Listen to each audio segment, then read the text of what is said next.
Grabe guys, sobrang positive. Swerte kayo guys sa pera at saka swerte kayo sa um, relationship mga kapiksi.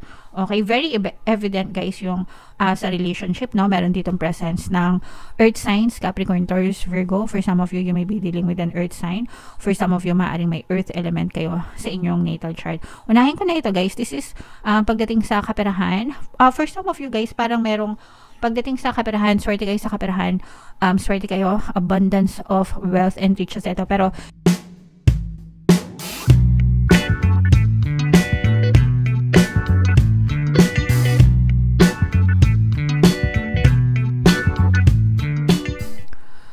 hello guys, hello Cancer, welcome back to Pinoy Pixie Tarot. Ang pamagat ng ating episode for tonight is New Moon Kapalaran para ngayong June to July para sa Cancer, Sun, Moon, Rising Sign, and Venus. General reading lang guys, pwede mag-resonate, pwedeng hindi, combination ng positive and negative energy. Sa dulo ng video guys, unahin natin tong deck na to. By the way mga kapiksi, yung ating new moon ngayong June ay sa June 6. Tapos yung next na new moon naman ay sa July 5 mga kapiksi. So ang reading na to ay para sa period na yan. And unahin natin tong deck na to guys. Tingnan natin yung new moon message para sa inyo. We have hold your vision, fixed moon mga kapiksi. So ibig sabihin nito guys, hold your vision, hold your desires, hold your goals in your mind mga kapiksi until it's pushed out in your reality. In short, mag-persist, no?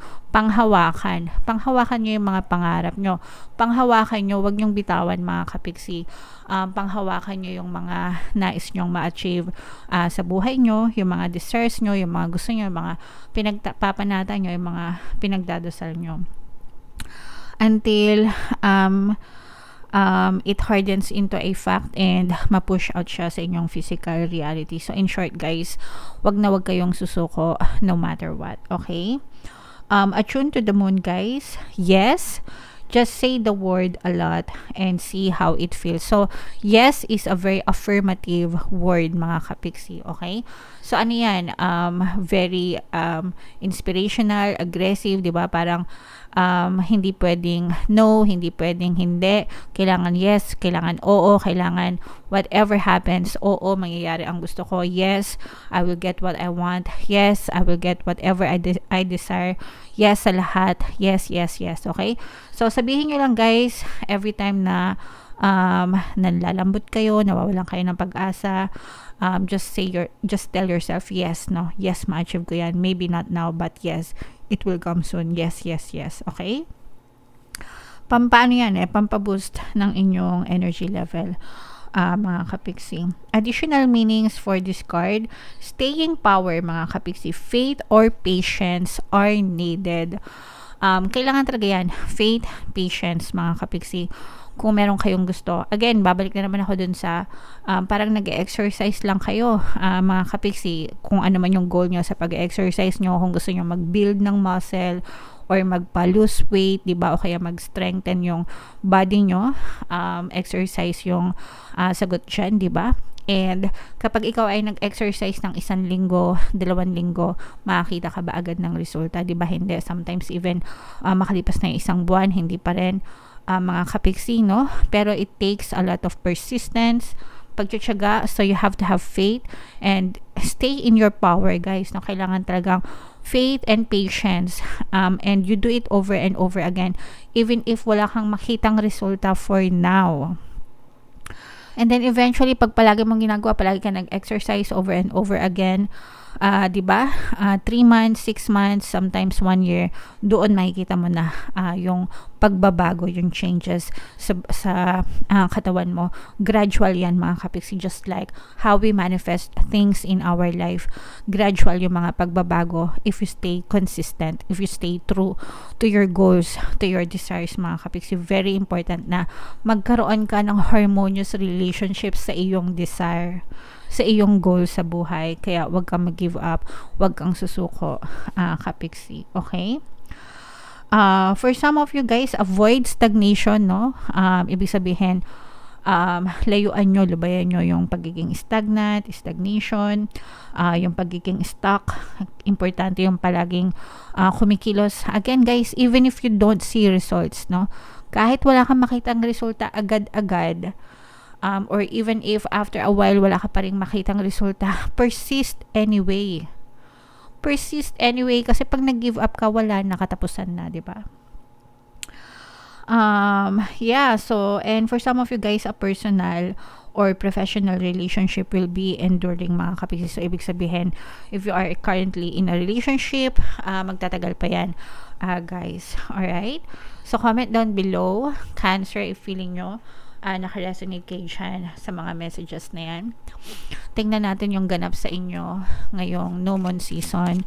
Shuffle ko to guys. Habang sinashuffle ko to, panoorin nyo muna yung video natin regarding sa ating paano mag-manifest ng abundance video course. Kapiksi, sawa ka na ba sa mga struggles at hirap sa buhay mo? Masipag ka ba at masikap sa buhay ngunit hindi ka pa rin umaasenso? Ilang beses ka na bang nag-attempt mag-negosyo at mag-invest pero palagi ka pa rin nalulugi? Sa pagkakataon na ito ay maaaring may subconscious beliefs ka na nagiging balakid sa iyong pag-unlad at pagyaman.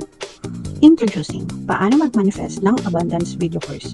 Dito ay matututunan mo ma-overcome ang mga balakid mo para tuluyan ka ng umunlad, umasenso, sumagana, maging matagumpay, successful at maswerte sa iyong kabuhayan, pera, trabaho, negosyo sa labi at kaperahan ng bonggang-bongga. Dali, mag-send na ng email sa pinoypixie@gmail.com at simulan na ang iyong pagyaman ngayon. Alright. So, sa lahat ng gusto mag-avail ng course, guys, mag-avail na kayo. Good news, no? Meron tayong mid-year sale until June 30. Magbibigay ako ng 20% discount. Sobrang laking discount, guys, until June 30. Kaya mag-avail na kayo. Sobrang ganda ng course. Sobrang siksik yan, mga kapiksi. And another one, guys, meron tayong bagong course. Paano mawala ang third party at magkaroon ng harmonious na relationship. So, if nag-struggle kayo sa relasyon nyo dahil sa third party or mga kabit, guys, pwede kayo mag-avail nyan. Opening promo tayo, guys. 30% discount naman until June 30, guys. Kaya, avail nyo na habang malaki pa yung discount, mga kapiksi. Grabe, sobrang positive nito, Cancer, kayo ay represent ng King of Cups sa ating spread. Grabe guys, sobrang positive. Swerte kayo guys sa pera at saka swerte kayo sa relationship, mga kapiksi. Okay, very evident guys yung sa relationship, no? Meron ditong presence ng earth signs, Capricorn, Taurus, Virgo. For some of you, you may be dealing with an earth sign. For some of you, maaaring may earth element kayo sa inyong natal chart. Unahin ko na ito guys. This is pagdating sa kaperahan. For some of you guys, parang merong pagdating sa kaperahan, swerte kayo sa kaperahan, swerte kayo, abundance of wealth and riches ito. Pero, especially if you are partnering with other people. So, pwedeng business partner, ganyan. If may mga business partners kayo or mga collaboration, guys, cooperation with other people, collaboration with other people, parang mas mabilis, no? Mas mabibilis. Pwedeng cooperation, guys, let's say for example, sa family nyo, cooperation, pag sinabi natin, kumbaga hindi lang ikaw yung mag-isang kumikilos, pero nagtutulong-tulong kayo ng pamilya mo, ganyan, jowa mo, tapos yung mga adults na mga anak mo, ganyan, parang sabay-sabay kayo nagtutulungan, guys, and lalong mas malayo, lalong malaki yung inyong kasaganaan sa pera, especially kung meron kayong family business, no?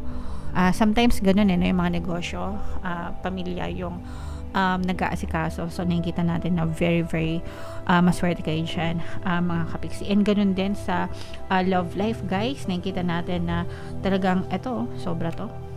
Sobrang swerte kayo sa pag-ibig. For some of you guys, I'm sensing na nare-rekindle. This is some kind of nare-rekindle dun sa relationship. And parang dito mo nasusukat, guys, yung pagiging loyal and faithful ng person mo.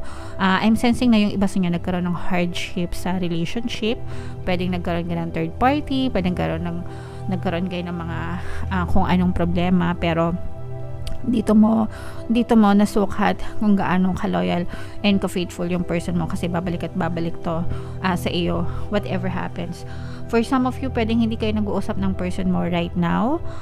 Yung person mo parang nasa in denial mode pa, no? Pero babalik ito sa iyo, guys, and ipaparamdam niya sa'yo na pinagsisisihan niya lahat and ikaw pa rin yung nag-iisang the one para sa kanya. Babawi ito mga kapiksi sa love life. Parang I'm sensing na this person will create multiple ways, no? Iba-ibang paraan para pakiligin ka ulit. Pwedeng i-date ka nito, pwedeng regaluhan ka niya ulit, pwedeng kung ano-ano, bahala siya. Kung anong maisip niya para pakiligin ka ulit mga kapiksi, pero gagawa ito ng paraan guys para patunayan sa'yo, no, na mahal ka talaga ng person mo. For some of you guys, parang meron kayo yung magkikreate ng bagong opportunity, no. Most of the time, yung opportunities dumadating sa buhay natin, di ba? Inaantay natin na dumating sa buhay natin para umasenso, umunlad. In your case, baliktad. Kayo yung nagkikreate ng bagong opportunities para sa inyong Cancer. Okay? Meron ditong presence ng earth signs and another water signs, Cancer, Pisces, Scorpio, Capricorn, Taurus, Virgo. Parang guys, itong opportunity na to magiging daan, parang magkikreate siya ng stairway to heaven. Okay, parang Jack and the Beanstalk. Nagets nyo ba? Parang nagkikreate siya ng pathway, ng hagdanan papataas, no? Ibig sabihin nito, nagkikreate siya ng hagdanan para mag-level up yung buhay mo papataas. So ang pupuntahan mo lang kapiksi is pataas, hindi pababa. So ibig sabihin ito ay magdadala ng magandang tagumpay, magandang pag-angat ng kabuhayan mo, no? I'm sensing na you're taking charge of your destiny, your life. Hindi ka na nag-aantay, hindi ka na nagpapatumpik-tumpik, kumikilos ka na kung kinakailangan. So very good ka dyan, Cancer. Alright? So i-mind mo yan guys. Again, no, super combo ito. Sabi ko nga sa inyo, super successful kayo sa kaperahan, super successful kayo sa love life, and super umaangat talaga yung inyong buhay. Super swerte kayo guys, super swerte, super successful, and talagang aangat yung inyong kabuhayan. There's no way but up para sa'yo. Pataas ka lang, Cancer, pataas lang yung pupuntahan mo sa iyong kabuhayan. Okay? So congratulations, Cancer. I'm so happy for you. Sobrang ganda ng reading nyo. I-mind nyo na yan sa comment section. Huwag nyong palampasin ang kining nyo mga kapiksi, kasi deserve nyo talaga yan. Alright? Comment down below if naka-resonate kayo guys. Ito yung ating mga pampaswerte subliminals. Pakinggan nyo para makatulong sa inyo. And ito naman yung ating success stories ng paano mag-manifest ng abundance video course. Click here to subscribe guys, and click here to join our membership program. Thank you for liking, sharing, and subscribing, and see you again next time. I love you all guys. Have a nice day. Bye-bye.